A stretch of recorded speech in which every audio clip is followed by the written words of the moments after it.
And welcome, true believers, to the latest episode of the True Believers podcast here on the Fandom Podcast Network, where we are covering all things MCU and specifically Agatha All Along, specifically episode 5, Darkest Hour, Wake Thy Power. I'm your host tonight, Kyle. I've been walking my own witch's road, or should I call it the Hurricane Road, as I've just survived Hurricane Milton down here in the Bradenton, Florida area. But we are back. It was a little late for this episode, but we will have it out for you to listen to before the next episode of Agatha All Along hits. And you know what? I can't talk about this amazing show by myself. Unfortunately, my normal co-host has decided he needs to go to safer ground in Australia. It might have something to do with the lovely Erin Gill being there. If you're a fan of the Fandom Podcast Network, you know her as the First Lady of the FP Net. But fear not, because I do have a fellow Marvelite here to join us. He was here last week, kind of getting his feet back into the MCU himself. And now he's here to help me co-host, is the one and only Mr. Cat Cedar. Oh, no. Did I scare you? No, well, I just went through a hurricane. I don't know if much can scare me, or the magical tummy back behind me, but one of the official 2 kitty mascots of the FP Net, besides you, Cat. I mean, I appreciate it. Thank you. Yeah. We are here to talk a little Agatha All Along. It's going to be an exciting episode. If you start wearing a weird crown any time in this episode, though, Kat, I'm ejecting you from the podcast. I took it off just for you, so you'll be good. But I did make sure to get with Kevin to make sure you do have your little Tesseract power. It's a little bit of power, but yeah. We always have enough, at least enough to power the show, because we try to pay the bills around here. But, we are the True Believers podcast, and we are covering all the things of MCU and happenings in Marvel. And right now, the focus is on Agatha All Along. And, of course, you can find the True Believers on the Fandom Podcast Network. You're home for everything in fandom. And it's time. Catherine Hahn is killing it in Agatha All Along. I have survived a hurricane. If my lighting's a little off or things like that on the video, you have to bear with me. We are still in kind of recovery mode here, so if there's some technical difficulties, just know that it's because hurricanes are not fun, but we do try to do our best around here with that. But you know what, guys, we are talking the Darkest Hour, Wake Thy Power. We only got 4 episodes left after this, Cat. It's flying by. It's crazy how fast it's going. You'd think they get smarter and give like 12 episodes for a season, or 13, maybe 13 for this particular one. But no, just... Well, I do think we are getting a longer one sometime in 2025, but we might all be born again by then. Maybe. Yeah, well hopefully we'll stay nice and dry, though. Yeah, but that's the hope. So as always, spoiler warnings ahead. We are going to be diving deep into the latest episode of Agatha. So if you haven't watched it yet, and if you haven't, come on, get caught up. Even I've got to watch it, and there was a hurricane. We are diving deep into all things Agatha. So really, guys, just remember, if you, for whatever reason, have not watched the latest episode of Agatha All Along yet, go give it a watch. Come back, join us. And then, you can join us, whether it's on YouTube, whether it's on our audio podcast, and we'll have all kinds of fun talking about Agatha All Along. Now, we do have a few other things happening here on the Fandom Podcast Network as well. Kat, it might be Deadpool related. You know a little something about Deadpool, I believe. Deadpool? Let me think. Yeah. For those of you who maybe not can watch the visual, Kat is a huge Deadpool fan, including having the Deadpool tattoo, which when he brings his arms together gives him magical Deadpool powers. Is that anything like the old Thing cartoon where, the Thing ring, do your thing? Yeah. No, totally. Oh, Except okay. I don't have to worry about cancer. I just have the snarkiness. Just no breaking the fourth wall. What? Shh, don't talk about that. Yep. Mm-hmm. Nobody knows about the fourth wall, but speaking of Deadpool, of course, it's just been released on digital on October 1st, but we had our reaction show back in July, which you were a part of, Kat, where we talked about all our thoughts on Deadpool and Wolverine. So go back into the archives of the True Believers podcast and give that a listen, because we had a lot of fun covering that. And of course, go ahead, Kat. Funny, Kyle, is that I was talking to Kevin before he left for his trip down under to go see his wife. And he broke down and bought the digital copy so he could watch it on the plane. Oh, he did. He did break down. Yeah. He told me he wasn't going to. I should have known Yeah. better. Right. Yep. Come on. Of course, and go back to and catch up on our coverage of Agatha All Along with our first episode being covering episodes 1 and 2, because it dropped the first 2 episodes at the same time, and it's dropping the last 2 episodes on the same day as well. But we have covering all our episodes, including this past episode, If I Can't Reach You, Let My Song Teach You, which was episode 4, and we are about to dive into everything that is episode 5, Darkest Hour, Wake Thy Power, with a massive reveal in this episode, guys, and we're going to be talking about all of that here. But we don't just talk about things here at the MCU True Believers podcast. Oh, no. We have a special way we do things around here, and that is in phases, because that's how we do things with the MCU. It's all about the phases. And you know what, guys? We have some interesting phases going along with this episode, as we do with every episode. We kind of dive into a little bit of the initial reactions in phase 1. Phase 2 is going to cover some Easter eggs and trivia. Phase 3, we're going to get a little bit deeper into the plot and some of the big things that have happened, and as well as any ties to the comic books from the Marvel universe. And then finally, phase 4, which we give our final thoughts and maybe some predictions of what's coming in next. Kat, you said Kevin left you with a little bit of Tesseract power, because he is the keeper of the Tesseract. I got it right here. Let me give it a little rub for you. The truth of the matter is, though, Kat, I should ask you while you're here and Kevin's not. It's kind of scary when we let Kevin keep the Tesseract, right? No, don't put it in play. You don't eat the Tesseract, Kat. But it's tasty. No, it's no. Like ice cream. No. Don't eat the Tesseract, because things will happen, including me releasing a little Tesseract power right now to shift us into phase 1.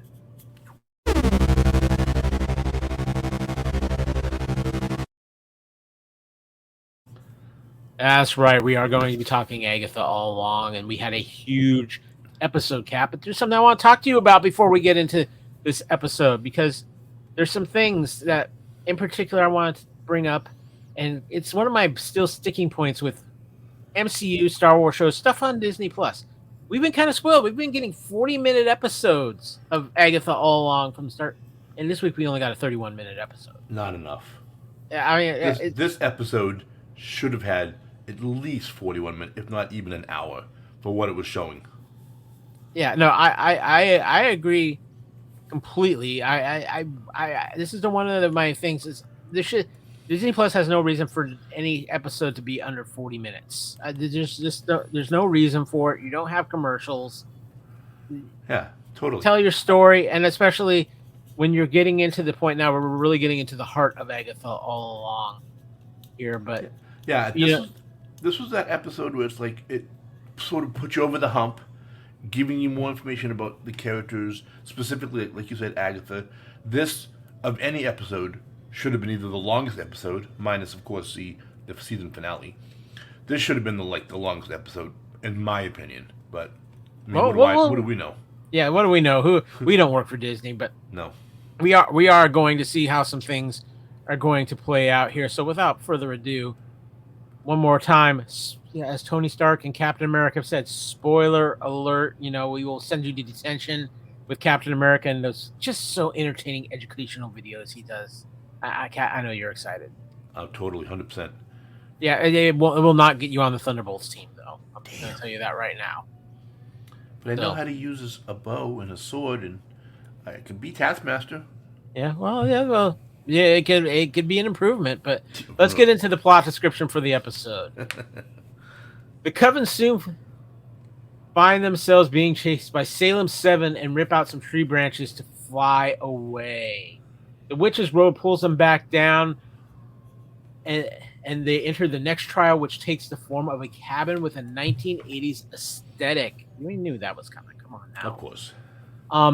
The group must interact with a Ouija board and make contact with a spirit claiming to be death. The spirit then says that it wants to punish Agatha. Agatha is soon possessed by the spirit and attacks the group. The spirit reveals herself to be Agatha's mother, Ivanora, who warns them against joining Agatha's coven, adding that she was born evil. What do you think? Agatha maybe just a little bit evil? I'm thinking there, Kat. I'm just saying. I don't know. On a scale of 1 to 10, I don't give Agatha less than a 15. Yeah, I was going to say. When Evanora possesses Agatha again, Alice uses her powers to expel her, but Agatha proceeds to absorb her magic. The teen stops her by shouting her son's name, Nicholas Scratch. Agatha stops, but Alice dies. Agatha insists that it was accidental, but the teen has had enough and reaffirms the group's opinion of her being out for herself. The teen shuns the coven for their disregard of life in search of power. Agatha mocks the teen by stating that he's just like his mother. Under the teen's magical influence, Lilia and Jen toss Agatha into a mud trap. Then the team blasts the two of them as well, while magical headwear forms on his head. Cat, there was a lot going on in this episode as far as the trials, learning a little bit more about Agatha. Hit me. What were your first reactions here? I really liked it. I want to say one thing that I really absolutely loved in the beginning. Once the Seven showed up and they were chasing them, and they went and got the broomsticks and hopped on them and started flying, I loved how whoever directed this episode, and I apologize for not knowing their name, made it feel like you were watching The Wizard of Oz. Because that was the exact flight and cackle that the witch had that they showed when you see the witch of the east, witch of the west, the bad witch. Yeah, we're good. Witch of the West. Yeah, when she was flying around the house, she was cackling and pointing. I'm like, man, I got total Wizard of Oz vibes off that scene. I was like, that was awesome. I think they did it on purpose, personally. Other than that, I thought the episode was really good. Like we said earlier, it wasn't long enough because they were doing it on Agatha, and she's the main character. This should have been an hour at least, if not more. I mean, obviously they can't give us more than an hour, but this should have been a much longer episode than 31 minutes. It seemed rushed. But, like I said, we only have, 4 episodes left? 4 episodes? 4 episodes. Well, and I think here, the other thing with this episode, for my first reactions, I thought this was an incredibly good episode. A lot of little Easter eggs, which we're going to get into here in a little bit. Obviously, some reveals with Agatha, and obviously the huge reveal that we've been talking about and speculating from the beginning that it sure looks like teen is Billy Maximoff, the son of the Scarlet Witch, Wanda Maximoff, aka Wiccan. Going to be a very interesting setup to which direction they go with here because Agatha is supposedly the villain, but Billy wasn't exactly doing heroic things himself. So, nope. Yeah, it's going to be different. I wonder maybe. I guess we'll have to see what happens. It's going to be a twist somewhere in there. That's for sure. Yeah, that is for sure. And I mean, before we go any further, too, got to give a great shout out to Joe Locke, who plays Teen, aka Billy. He was phenomenal in this episode, and just a lot of fun. Of course, Catherine Hahn is always a tour de force wherever she goes. But this cast is just growing more and more on me, and I'm really looking forward to seeing how these final episodes develop. Cat, but yeah, Agatha keeps just hitting it out of the park for me. The show has surpassed my expectations for it. Totally, I'm right there with you, man. So, but with that too, there's some interesting things that were happening in this episode. So let's get into some Easter eggs and trivia. But to do that, we got to shift into phase 2.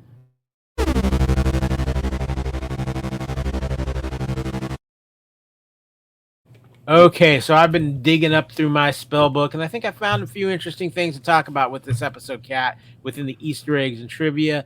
So, we got Marvel trivia, we got some Marvel Easter eggs, but we sure have some fun things to discuss. Starting with right out of the gate. While trying to escape the Salem 7, teen suggests to come and do a Hexenbessen, which means riding on brooms. The word stems from German, with Hexen meaning witches and Bessen meaning broom. Of course, Hex has a whole different meaning when it comes to the Marvel universe as well. Oh yeah, anyone who knows who the Scarlet Witch is knows what hexes are, because she used to be all about hex magic. Now they changed it to chaos magic. So. I was watching the scene, and it's a well done scene, but I also kept thinking about, wow, our coven would make a good Quidditch team. That's true. They would make a good. Yeah, they definitely Slytherin though, for sure. Yeah, of course. Yeah, of course. next up, you brought this up a little earlier. While flying above the road before they crash back down, Rio gives an iconic witch's laugh, which is most well known thanks to the Wicked Witch of the West from The Wizard of Oz. This was dead on, Kat, and you were dead on picking that up.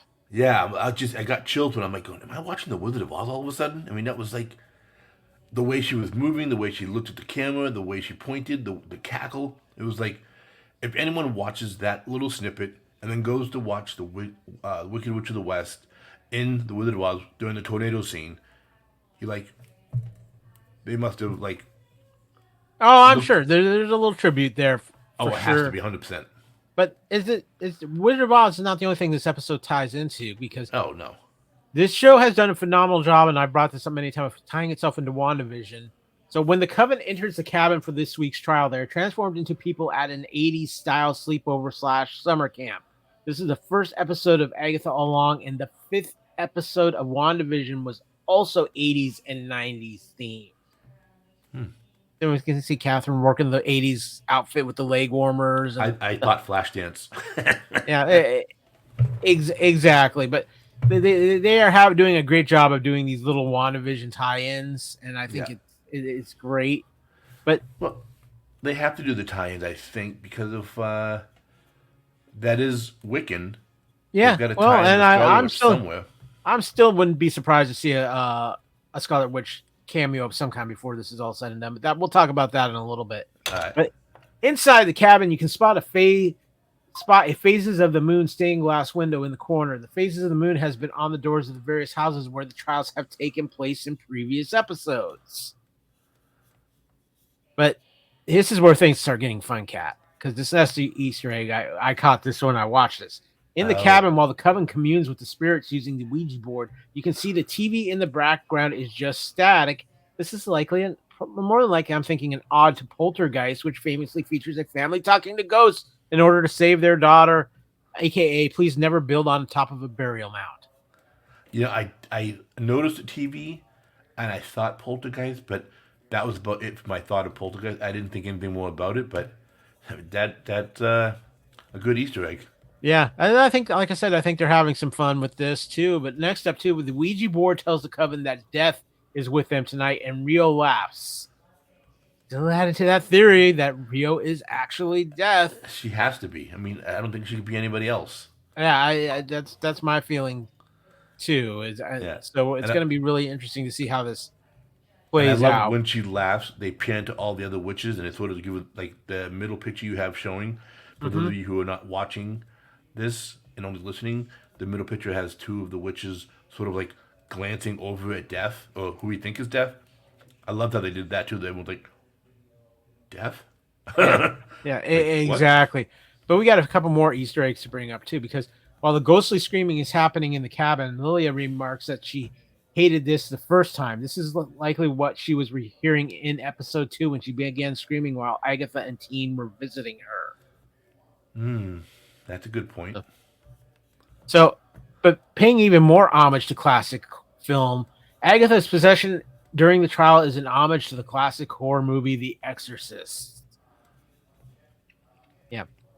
Really? Catherine's flexible, apparently. Yeah, I know. I'm trying to see how it would be The Exorcist, though. Well, do you remember the scene in The Exorcist where she goes up the stairs with that spider, like, foot back crawl? Oh, yeah. Oh, yeah. Okay, I got it now. I wasn't thinking that. I'm thinking Exorcist and possession as opposed to being possessed by a ghost instead of by a demon. Yeah. Gotcha. Okay, also, too, again, adding to Rio is death theory. When the rest of the Coven leave the cabin, Rio stays behind with Alice's dead body. Dun, dun, dun. I mean, I'm with you, Kat. All signs are pointing to Rio as death. I would be shocked if she is not. Yeah, if she's not, I'm going to be 100% surprised. And I have to say, I'll be moderately happy that we were completely wrong. Yeah. But I have a feeling, I mean... Yeah. We will most definitely see about that. But you know what? I think your little piece of Tesseract there is kind of glowing, Kat. I'm getting some static. Or is that just you? It could be both. I was playing with it. My inner Flickin is thinking about eating this again. Before that even happens, I'm releasing a little bit more energy.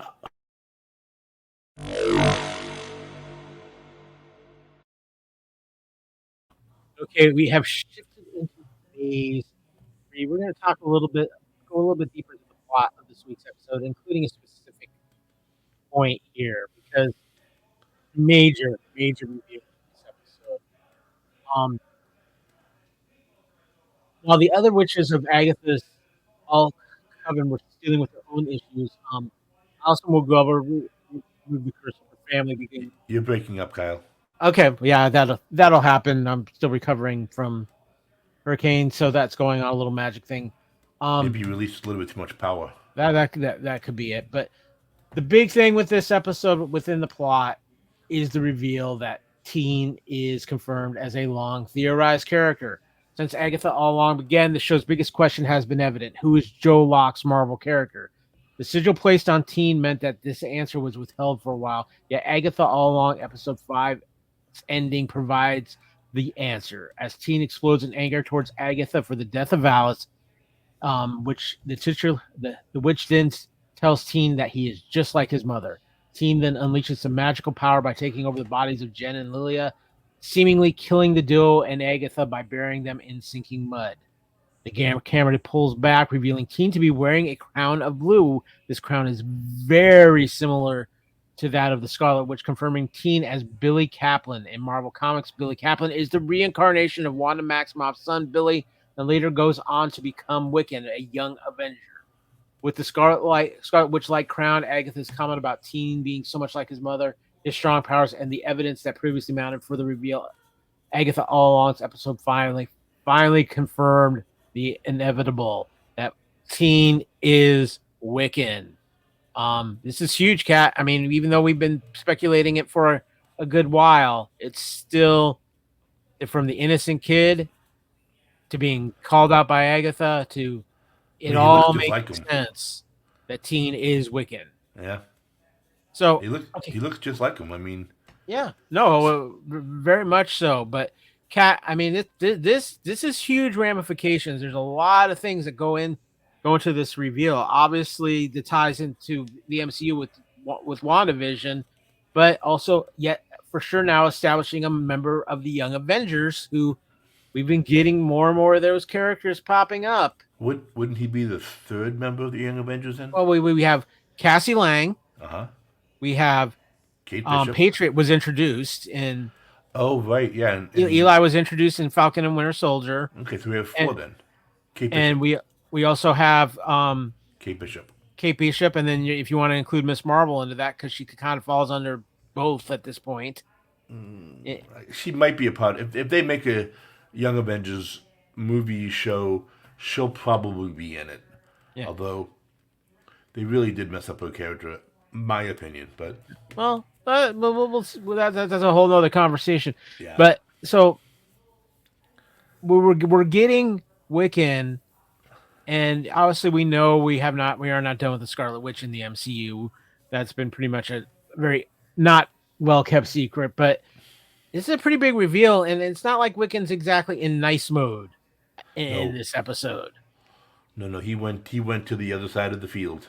Yeah, he was out. He was doing a little mama magic. Yeah, I think that chaos magic was definitely rippling through him. Well, but here's the thing too. I mean, Agatha had really kind of started to convert to her evil self, absorbing Alice's power, even though she said it was an accident, killing her, and then acting, getting a taste of power again, and kind of being on a little bit of a power trip with how she was talking to Teen and talking about realizing who his mother was and how much he was like her. Yeah. So, and I don't think he knows who his mother is, so that might be when he finds out. That might also set him off too. Well, but it answers several questions. Obviously, first and foremost, we knew Teen wasn't Nicholas Scratch because he was able to say the name Nicholas Scratch in this episode. If he was Nicholas Scratch, the sigil wouldn't have allowed him to say it. Right.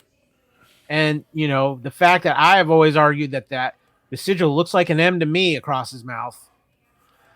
I had a note. It goes too fast for me. I wouldn't be able to tell it. All I see is a bunch of lines. Well, let me just go back to this slide here, and you can kind of see it. Looks like a pretty fancy written M to me. It does look like, that looks like a good M. Maximoff. So, Or an upside down W for Wiccan.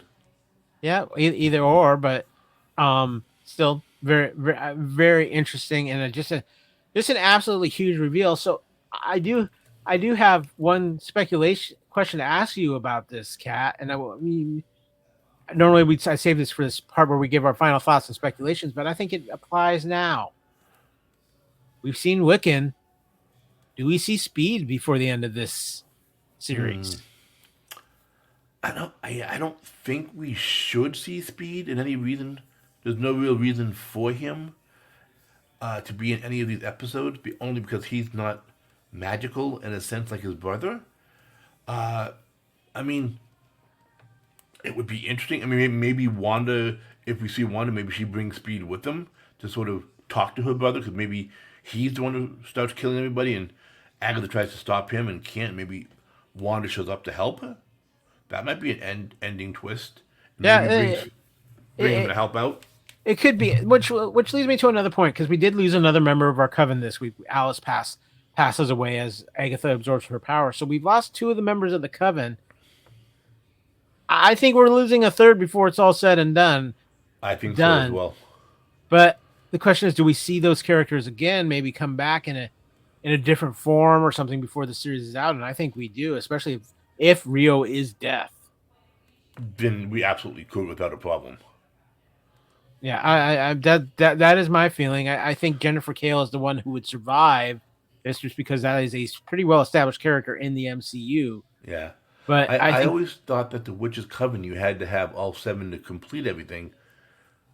So, well, but they've also talked about, how Agatha. Look at what happened with Agatha the last time she walked the road, and the sacrifices she made. Yeah.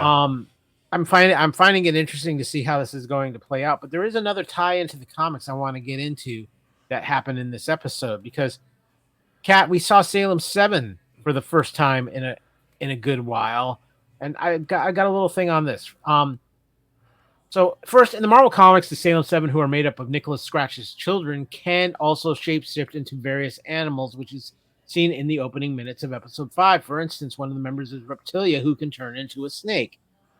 We saw this in the episode. In the comics, the Salem 7 become enemies with the Scarlet Witch and the Fantastic Four. The members of the group are Reptilia, Bruticus, Gazelle, Hydron, Thorn, Vacuum, and Vertigo. Instead of making the Salem 7 made up of Nicholas Scratch's children, though, Agatha All Along has the coven made up of the children from Agatha's original coven. So, will we be seeing Nicholas Scratch in this series? I'm not sure, but an interesting twist, but I think it works for putting this into the MCU realm, Kat. No, I agree. I don't think we'll see Nicholas Scratch in this one. He could be in the second Agatha, though, and that would make a good reason for him to be there. But I do like how they changed the 7 to potentially be Agatha's old coven. And, I mean, like you said, the whole reptilian metamorphosis for animal to human, those who didn't catch it, you blink and you miss it, kind of thing. Yeah, exactly. And that's one things that I've not liked about this show is that, at least when it involves Salem 7, it's awful dark, and it's really kind of hard at times to make out what's going on with them. And it's a lot of close-up stuff, so it makes it really hard to, see it. And I think they're doing that on purpose, just to keep us guessing. But yeah, I agree with you, but I think it's going to be interesting how it plays out, because we have not seen the last of Salem 7 before this season is out. Which, speaking of which, Agatha's kind of acting up and giving me some dirty looks over here, so I think we're going to shift into phase 4, our final thoughts and predictions.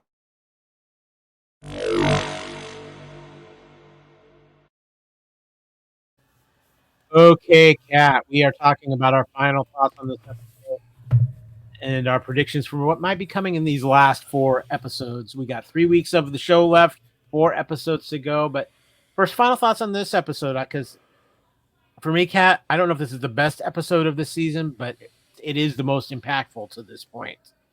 I agree. Definitely very impactful. I wouldn't say it's the best either. I think the 3rd episode was my favorite so far.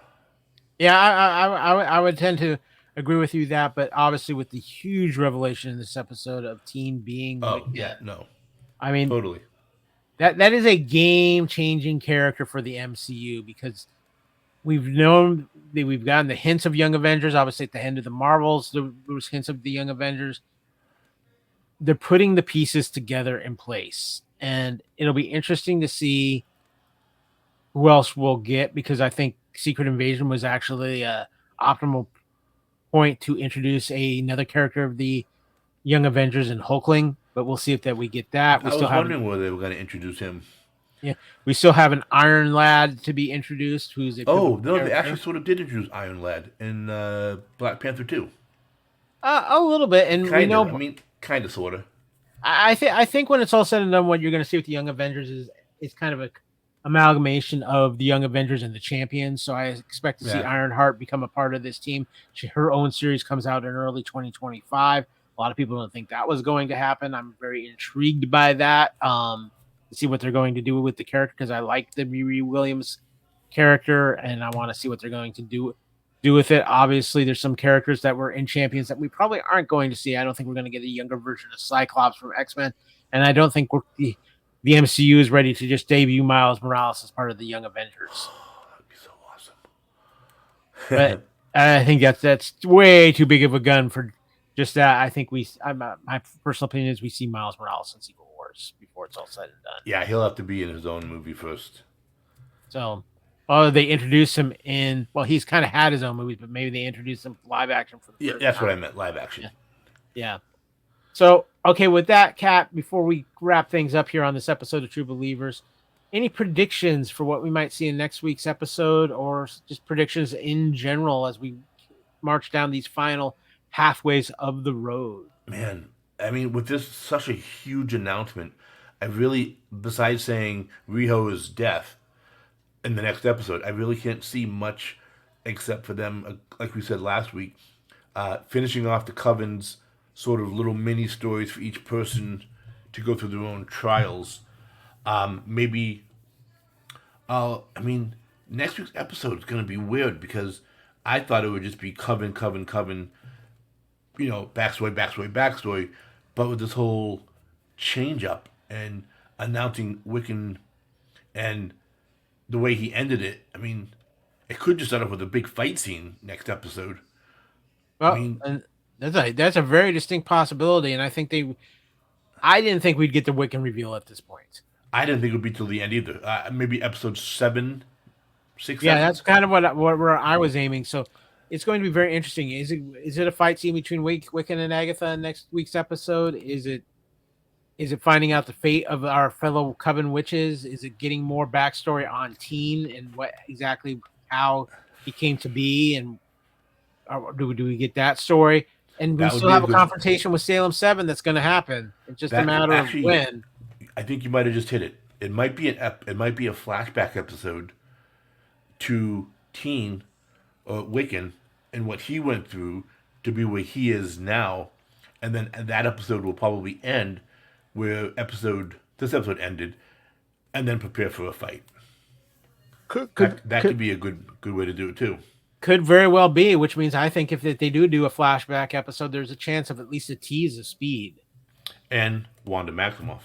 Yeah, absolutely. Let's see if Elizabeth Olsen. I have been on the soapboxing that Elizabeth Olsen is going to have a cameo in this series. I think that next week could be the episode that it happens, and we will be able to cover all of that here on the True Believers podcast because you know what? That's what we do around here. We cover all things Marvel, and especially right now, everything that is Agatha All Along. And Kat, I want to thank you for filling in with Kevin. It's always a pleasure to talk some Marvel with you and somebody who knows his way around the MCU and the Marvel comics. Well, I appreciate being here, man. I love being with you and doing this with you and Kevin. But to be honest, it's more fun doing it with you because you also know your Marvel. Kevin, we're still teaching. No offense, Kev. Love you. That's a never-ending battle. Yep. But it's a fun one nonetheless. I used to give him rewards with some MCU points, but then he got web shooters and it was just messy, and I'm still cleaning webs off the wall. Oof. Webs in the studio don't make good things. And then he broke them, so I couldn't even get a chance to use them. I was mad. I was a little upset at the Raider nerd, but you know what? We'll forgive him because we love him around here, and he is reunited with, of course, the lovely Aaron Gill and Reitzel, and that always makes us happy. Yep. But we have been covering everything that is Agatha all along with episode 5, Darkest Hour, Wake Die Power, and that power was awakened in a big Wiccan way in this week's episode.